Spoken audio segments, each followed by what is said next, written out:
Napakahalaga ng bawat pananampalataya natin sa ating pong Panginoon. Kaya makikita po natin dito mga kapatid, what is faith? Ano nga ba talaga ang pananampalataya mga kapatid?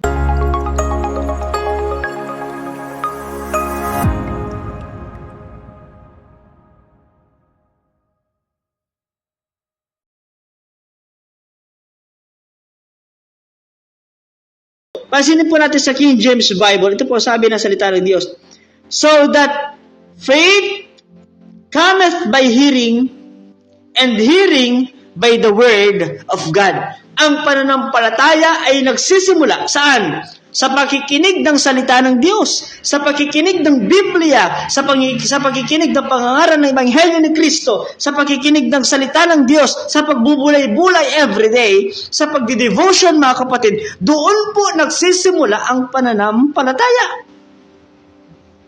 Kaya yan po yung ating makikita mga kapatid. Sabi ng Bible, kundi ang pananampalataya ay magsisimula sa bawat pakikinig natin ng salita ng Diyos. Ibig sabihin, the foundation of faith is the Word of God. The foundation of faith is the Bible, the Word of God. Walang ibang pwedeng saligan tayo, walang ibang pwedeng batayan ang tao para manampalataya sa Diyos, kundi ang salita ng Diyos. Hindi ang kung ano-ano, hindi kung ano-ano klaseng paniniwala, hindi kung saan-saan mga libro, hindi kung kinikinino mga tao nagsisimula pananampalataya, kundi nagsisimula ang pananampalataya, mga kapatid, sa pamamagitan ng salita ng Diyos. Kaya kung bakit ako noong June 6, 2004, tinanggap ko ang Panginoong Diyos bilang Diyos, Panginoon, tagapagligtas, mga kapatid, at doon ko pinaniwalaan na may impyerno, at doon ko pinaniwalaan na may langit, at doon ko pinaniwalaan na ako ay ililigtas ni Kristo, at doon ko pinaniwalaan na si Kristo lamang ang pwedeng magligtas sa akin, wala ng iba,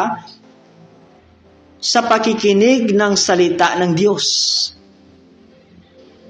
Kaya tayo mga mangangaral, kaya tayo mga mananampalataya, mga kapatid, napakahalaga ng role natin is to preach the Word of God, is to deliver the Word of God, is to teach the Word of God, mga kapatid. Bakit? Hindi sila mananampalataya without the preaching of the Word of God.